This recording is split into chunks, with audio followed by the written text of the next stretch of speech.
qual o impacto que a cruz de Jesus tem nas nossas vidas até o dia de hoje. E esse é o nosso 4º episódio da nossa minissérie Numa Jornada Rumo ao Profetiza. E eu convido você a ficar até o final do nosso vídeo, porque nós teremos um desafio no final dele. Então, nos acompanhe e solta a vinheta.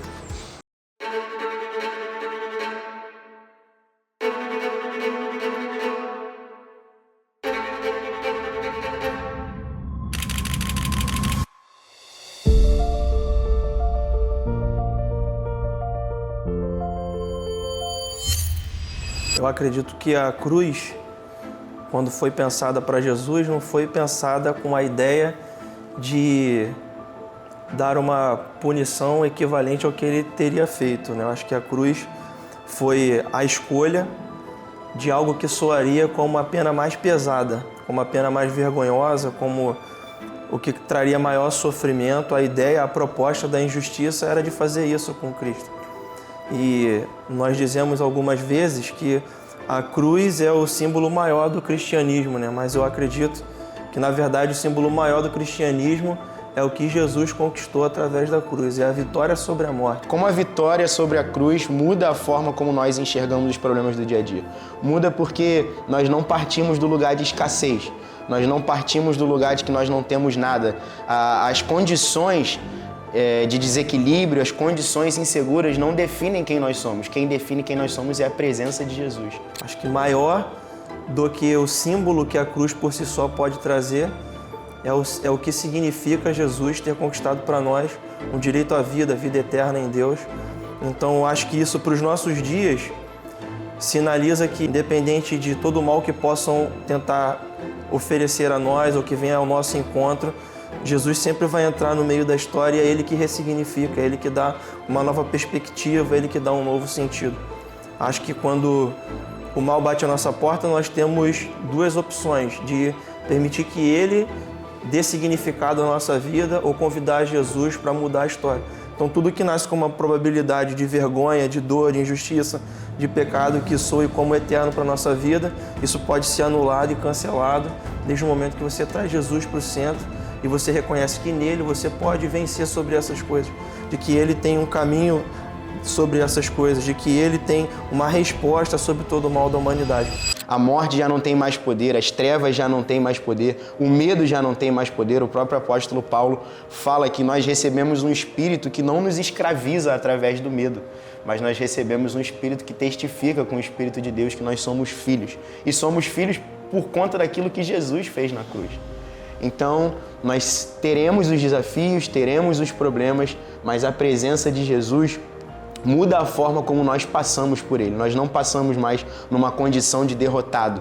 Nós não passamos mais na condição daqueles que já estão entregues. Nós passamos na condição daqueles que são felizes, apesar das tribulações, aqueles que têm esperança em meio às circunstâncias desafiadoras. Tá tudo ruim, tá tudo acabando, não, mas nós temos uma esperança. A nossa esperança está firmada sobre o Rei que está assentado no trono e que venceu a morte, tomou as chaves do inferno e vive e reina para todo sempre. Então você vê o amor de Jesus saindo da passividade de eu só preciso olhar para mim e olhando para o outro com um olhar de compromisso de não, eu vou me comprometer a fazer com que aquela vida ali tenha um real encontro com Deus e tenha a vida transformada. Isso me coloca numa situação, isso me coloca numa posição. Eu preciso olhar para a sociedade, para o meu ambiente de trabalho, para a minha família, e eu não posso permitir que o que vem de lá de fora molde o nome que eu vou dar para as pessoas que estão ao meu redor.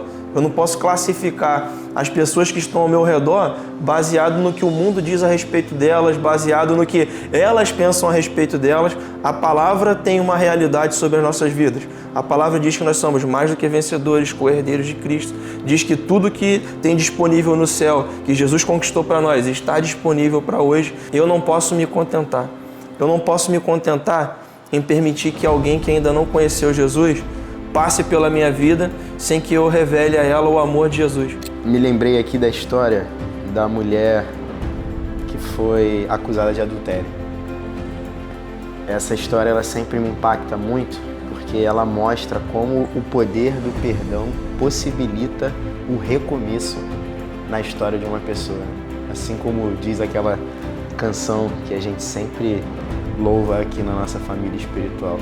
O perdão, ele possibilita que a história seja escrita pelo dedo de Deus novamente. Aquela mulher chegou numa condição, foi apresentada a Jesus numa condição praticamente de morte. Jesus pergunta para aquela mulher onde estavam os acusadores, e ela vê que não tinha mais ninguém, e ele fala com ela, né? Então pode ir, porque eu também não te condeno. Vá e não peques mais. Então essa possibilidade que Jesus dá, através do perdão que foi conquistado na vitória sobre a morte na cruz, é uma possibilidade de recomeços.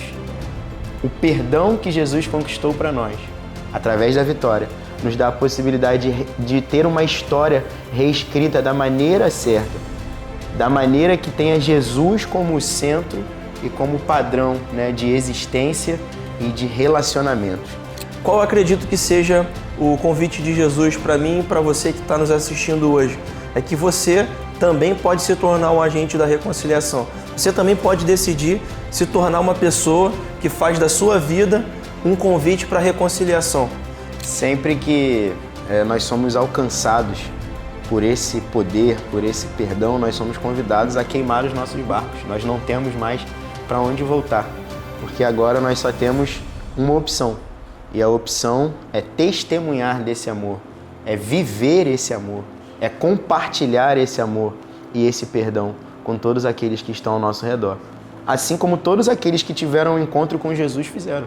A vitória de Jesus sobre a cruz ressignifica o sentido de vitória para mim, porque com a vitória dele ali, ele está me mostrando que qualquer pódio de primeiro lugar não é suficiente se eu não puder atribuir a Deus a glória daquilo ali.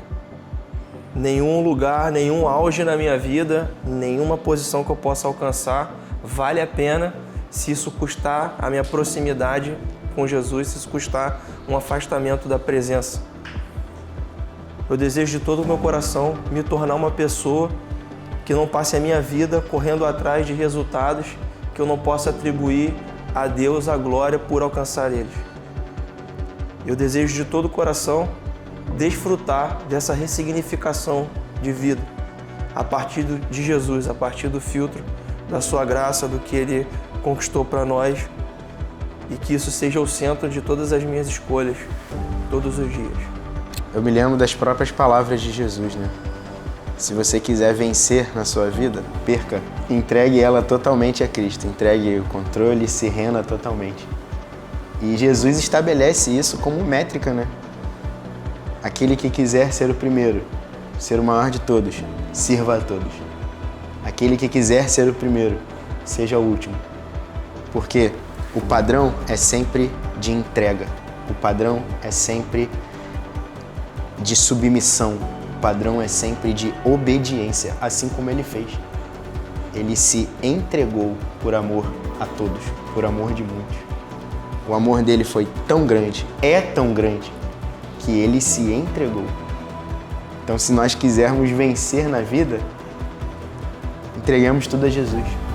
Se renda totalmente a Jesus. Porque aquele que quiser ser o primeiro, sirva a todos, assim como Jesus ensinou. Se você achou que tinha acabado, não acabou. Agora é o nosso desafio para o nosso líder Giovanni e o nosso ministro Diego Tamerão. E o desafio é eles compartilharem a opinião deles para o ano profético de 2026. E aí, Giovanni, qual é o ano profético de 2026? Ano de amar. E aí, Diego, qual é o ano profético? O ano da multiplicação. E eu convido você a comentar aqui no nosso vídeo qual é o ano profético de 2026 e nos acompanhe, porque semana que vem temos mais um episódio. E não se esqueça de curtir e compartilhar esse vídeo. Até mais, até semana que vem. Bye! Semana que vem teremos ou temos?